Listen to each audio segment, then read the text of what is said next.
Hey everyone, Mango7Roll here. How we doing today? Welcome to another episode of Epic 7.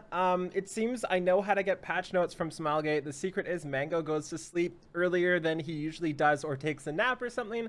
Because I went to sleep at like 10:30 last night and patch notes came out for the first time literally ever. And they're huge too. So hero balance notice, which is edited apparently, and tons of cool stuff in here. I've been spoiled by a little bit, but most of this is going to be new. We have the game in the background as well to kind of compare entire skill sets, because not always do they show full skill sets. So I can't believe they actually got through with this. I thought for sure this was going to be delayed because of all the shenanigans happening right now, but this is amazing. It's also another 7 a.m. video. That's two 7 a.m. videos in a row. That's not so. So it says, today we would like to inform you, scheduled for August 8th. So 2 patches from now, or 2 weeks from now. That's insane. Focusing on 2 areas when it comes. First, we are searching for a solution for the meta freeze due to some overpowered Moonlight heroes. Heck yes to that. We are deliberately going through internal steps to diversify. Yep, that's cool too. Secondly, underperforming heroes will be regularly rebalanced. Before the balance patch we had in June, every 6 to 8 weeks. This is perfect. I love this. And the first one on the list stabs me right in the gut, because I tried so hard for Lulika, 1,500 bookmarks, because I knew she had potential. I felt like if she wasn't good, she would get buffed. And I just really loved her skill set and design, but of course I didn't get her, so I got punished hard for that. But let's see what her change is. We've got Wild Wave here. Before it attacks with intense elemental force, damage dealt increases proportionate to the amount of enemy loss.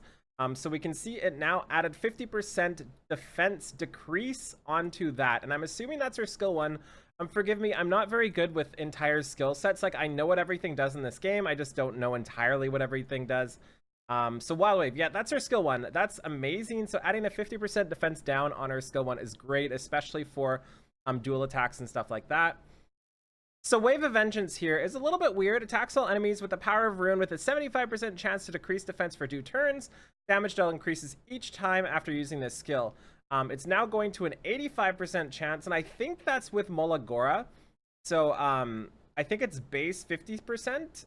So this is going to be up to base 60%, and then plus the 25% Molagora, I think, if I'm not reading that right. Which happens sometimes. I will misread something on these patch notes, it's guaranteed. Also, caster's attack increases every time this skill is used, can stack up to 3 times instead of the damage increasing. So this makes her other abilities much better, especially her skill 1, obviously, because it does more damage, and also her skill 2 is a barrier that scales off of her attack. So while that might be minor, that is still a buff to her skill 2. So overall, I'm pretty happy with this change. It makes her excel at what she was meant to excel for. It makes her greater for long-term battles. I feel like she might be a Wyvern killer now with defense break on her skill 1, and defense break on her skill 3, and increased damage on her skill 1, and increased damage on her skill 3. So I feel like she might be better in the Wyvern situation, which is great. She'll also be way better at any long-term scenarios, which I love to all heckin' back. We then have Balances on here. So we have Dark Cloud, damage increased by 30%. I'm so sad I didn't get Lidica. I need to close the journal on my right side because it's got Lidica on it. I just need to stop looking at her. But Balances on, damage increased by 30% and increased dealt damage proportionate to debuffs increased by 50%. So that seems huge. I feel like that is a huge potential for Cleave. I don't know his multipliers, but I know it does hit semi-hard. And you're increasing 2 different multipliers there, or 2 different damage increase buffs there. So that could be really huge potential there. They're also, what are they doing to Last Requiem? Lowering cooldown by 2 turns. So this is the skill that's reset when you kill somebody with Dark Cloud, I believe. This is going down to straight up 3 turns, so you can cycle between the 2 pretty easily. So he's going to have a pretty great time doing a ton of AoE damage. That said, I want to check really quick to take a look at Balancezon's. Really, what did I hit to have that happen? I want to see his cooldown on his skill 2, because I felt when I used him that was the big problem. I feel like his skill 2 was just so high of a cooldown. It was basically just never up. Oh, maybe not. So it's a 3-turn cooldown with that, and maybe it was this that was just such a high cooldown. So that seems good, because that's going to be a 3-turn cooldown on this with huge damage. and it's going to be a 3-turn cooldown on this, again with Molagora, with not as huge damage, but it's up all the time. So that's really cool. I like this change with Bale and Cezanne, just kind of turning him into a nuker. Cool. I like it a lot. So next up here is going to be Ludwig. So Ludwig, when the enemy is defeated by this attack, the caster is granted invincibility for 1 turn. Okay, so they changed it from, instead of if he gets a kill, he now just gets a 50% chance to stun, which is the same, and grants invincibility. It doesn't matter. Wait a second. Does that mean he just gets attacks with light with a 50% chance to stun for 1 turn? I need to go check what his cooldown is on that really quickly here. What's your cooldown on your Moonlight Blow? 4 turns. Okay, 3 turns with Molagora. Okay. I was just making sure I was reading that right. So that's a guaranteed chance to have invincibility, which is amazing. I really like that. And his skill 3 penetrates defense by 20% and then additional 30%. Okay, so this is if he's not invincible, he'll just do a base 20% pen. And if he is invincible, he'll get an extra 30%, which just makes him better overall. So this looks like it makes him better when he's not in an insane group based around him, but it doesn't really buff him for when he's in his ideal situation. So that's something really good, but I don't think this really changes him too much. It just kind of enables him if you don't have his enablers. So I do like that. That's a pretty great and welcoming change. Oh, Tenebria, this is going to be spicy. So Tenebria's change is up 15% for sleep. Again, I just want to check really quickly if that's Molagorad or not. You never really know which is Molagorad. I think that's with the Molagora increase, if I can find Tenebria. So 35% chance, 25%, 35. Yeah, okay. So that's with Molagora, so she'll be max 50% chance. I guess I'm just going to assume from this point on that everything is max Molagorad. Does not increase dual attack. Yep. Okay, so 15% increase to sleep. That's nothing to be scoffed at, I guess. And Nightmare Before has 10% more chance to decrease defense, and it lowers the cooldown by 1 turn. Okay. That seems okay. I don't know where this puts her. I feel like sleep on skill 1 right now is not in a good spot. There's just not many situations where I want to put one enemy to sleep, you know? It's just not something I'm really excited about. Maybe in the future when there's something to take advantage of sleep, like a Gengar, maybe? I'm not sure. I don't feel like this is a huge buff to her. Obviously, it's good, and I'm happy about it, but I don't know if this is going to change much for Tenebria. Okay, Leo here. Attacks with a slingshot with a 100% chance. They're trying to bait us into building Leo. By the way, random note, I was literally 2 minutes away from making Mursa last night. I was going to surprise you guys on stream or YouTube today with a 6-star Mursa with the new artifact, but I was like, no. This must mean you're tired. Go to sleep. Think about it in the morning. So I'm glad I didn't go through with the Mursa. Anyways, adding a 50% chance to Sparrow Dive, and I want to reread Leo's skills really quick, because that's up from 30% to 50%. That's a pretty big boost, but I don't remember exactly what Sparrow Drive did. It's just 25% chance to stun up to a 35%. Okay, that's not terrible. 35% is really low, but that's still a chance to stun that I'm happy with. And then his skill 3 goes from decreasing speed with a 50% chance to stun to Riku flies into the enemy like a bullet and attacks all of them with a 75% chance to stun for 2 turns? Question mark? Okay. So I think this is a typo. I'm going to assume this is a bad typo by them. And I'm going to assume they're not going to put a 5-turn. Oh wow, and I've reduced the cooldown to it. A 4-turn cooldown AoE with a 75% chance to stun for 2 turns. I'm going to just straight up assume that that's a typo, and they're not going to give us that on a 4-turn cooldown. So that would be nuts. I feel. So I feel like that's going to happen. Instead, I'm going to assume this reads decreases speed by 75% chance and chance is stunned by 75%. So they'll do both of them. I'm assuming that's the only thing that makes sense, right? It also says 2 turn instead of 2 turns. So I'm going to hold my my thought process on Flying Raku until we get clarification on this, because that seems insane. That seems absolutely insane. It also says has its probability to inflict stun increase. So that should be the only change. So I'm just going to assume that. If that is the case, I think he's in a kind of a good spot. He's got, what does he have, like 112 or something base speed? I know he's fast, but not too fast. I am a god. Yeah, 112 base speed. Really cool. I do like his skill set, and I hope to use him sometime. He's not my favorite, but his Raku is just amazing. Also, ML Leo on the way. Get ready. So next up is Roman. So Roman attacks all enemies with a magic circle. By the way, the list of these heroes so far has been fantastic. They're all pretty underused heroes that should get a little bit of love, you know? I'm really happy with this list so far. So attacks all enemies with a magic circle with a 50% chance to decrease combat readiness by 20% 4 times. So that's an 80% boost just with that on his skill 2. And how much do you get from the AoE thing? Another 15%. So that's basically a full turn, right? Assuming you get that 50% chance. And then Event Horizon shoots a powerful gravity spear, dispelling all buffs, increasing combat readiness by 50%. And again, if you combine it with, I think it's Dizzy's? I can't remember whose it is, but whatever artifact it is that increases your combat readiness. 2 poison effects. Yep. And the caster's combat readiness increases by an additional 30% when the enemy is buffed. Wow. So does he just take like 3 or 4 turns in a row? Am I reading that right? Because that seems pretty good, right? That might turn Roman into like a decent cleaver, I think. Maybe? No. I don't know what it'll turn him into, but that seems good.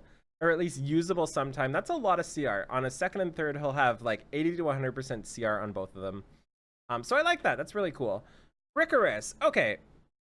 So I'm not going to read Rikoris. Let's just read this one, since this is what matters. So attacks with the spear, 50% chance to decrease defense. Also effect chance increases by 20%, 25% when the caster is granted increased speed. So 75% chance to decrease defense for 2 turns. That's huge on a skill 1. I like that. That's really cool. Supreme Spear, healing increase by 100%, damage increase by 41%. So I want to read Captain Rikoris' skills really quickly. Let's go all the way down here. Do I have Captain Rikoris? I do. So this is going to be his Supreme Spear. So it's just a straight up huge damage increase. I don't know how much it did before, but I remember getting bodied by one in Guild War one time. And he's also getting a pretty big increase to the skill tree, an extra 10% health and 5% defense. That's a pretty solid change to him, just an overall buff to his entire skill set. I like this. I like that a lot. Raz? Question mark Raz? Question mark Raz. Okay, what's happening? Strongly attacks all enemies with a sword storm, recovering health. That's cool. That helps early game players a lot. And increases defense of the caster for 2 turns. Damage dealt and amount recovered increases proportionate to the caster's max health. Basic skill will now have the same effect as the Awakened version. Okay, that's a cool change. I don't think this is going to do much for us, but that's really good for new players that are using Raz. Also, Awakening changed 75% chance to dispel. Okay, he can dispel now too. That's pretty cool. I like how it's called X/. That's cool. Okay, so cool. We're chrono triggering it up now. I like that. That's pretty exciting. That's a good change that I'm happy with. It's not meant for people like us. Remember, when we look at this, a lot of new players have to use Raz, so that's a really solid change. Okay, wow, that's everything. These adjustments are mainly for heroes which are used in PvE content and will be updated on August 8th, 2 weeks from now.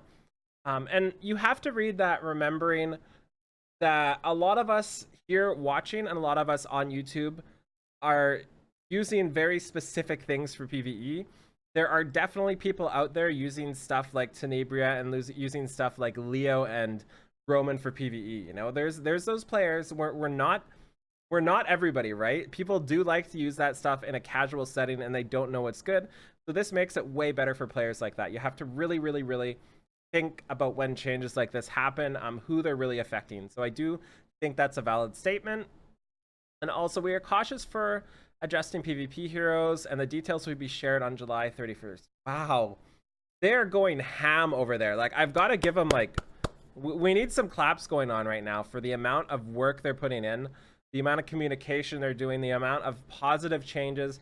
I've never been this continuously happy with this game in terms of, like, a bunch of releases in a while. This is really exciting. There's also a buff expected for Bazaar. Hype to that. Euphine, absolutely mega hype for that. Lilibet, it's coming. Let's go. Lidica, question mark? And ML5 question mark. Okay. So I don't think Lidica needs a buff whatsoever. I think she's insane. She's bonkers for what she does. But I'm interested to see what they think she needs, because I honestly don't know. I'm kind of thinking about it and trying to consider what they can do to Lidica, because they do specifically say PvP heroes. So the only thing I can really think of with Lidica that makes her better for PvP is allow her to hit through immunity or something like that. Because that's really the big problem right now with Lidica. She's so fast with her base speed that she needs to go first because her base speed is just so insane. But everybody has immunity, or everybody has something like that now, right? So maybe they're going to find a way to counteract that. As for ML5, I don't think she needs a buff. I think she's great, but I'm not sure. I'm welcome to any changes because I do love Kali. I would love regular Kali changes, though, please. Bazaar should be in a good place with his skill set, so I'm interested to see what they do to him, too. Same with Euphine. I feel like Euphine should be in a good spot as, like, a bruiser damage dealer, but she just doesn't work well enough right now. Maybe it's because there's all, like, the Charons and Kens coming around that it's kind of hard to bring Euphine in.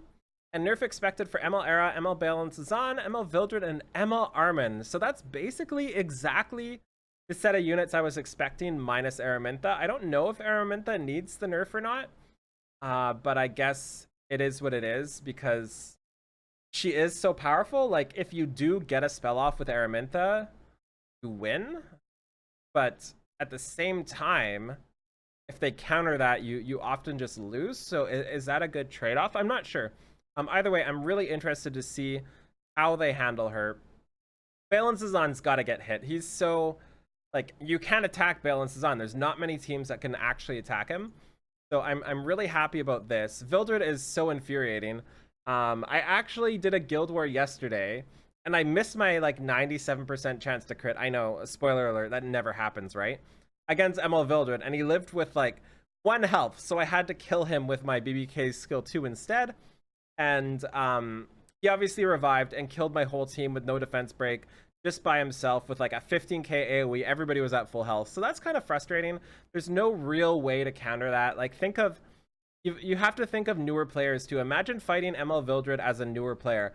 Like, how do you handle that? You literally just can't. He's an auto win. Like, there's nothing you can do if you're against like a decent Vildred. So that's kind of exciting, but I'm scared at the same time to see how they nerf him. But I guess we'll see.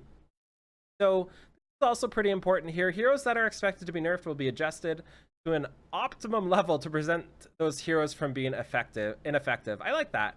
Compensation and exchange related to this information will also be announced when the details are settled. Players will be able to exchange for a Moonlight hero of an equivalent star grade if a Moonlight hero they own is nerfed. We will take this into account, the memory imprint level. Wow. I am the unluckiest, eh? So I don't have an ML5, so I don't get to exchange anything like that. I don't even have ML Armin to exchange. How rude. Also, don't be pissed off if this doesn't turn out like you expect, because we never know what's going to happen. It's actually incredibly dangerous for them to mention this yet.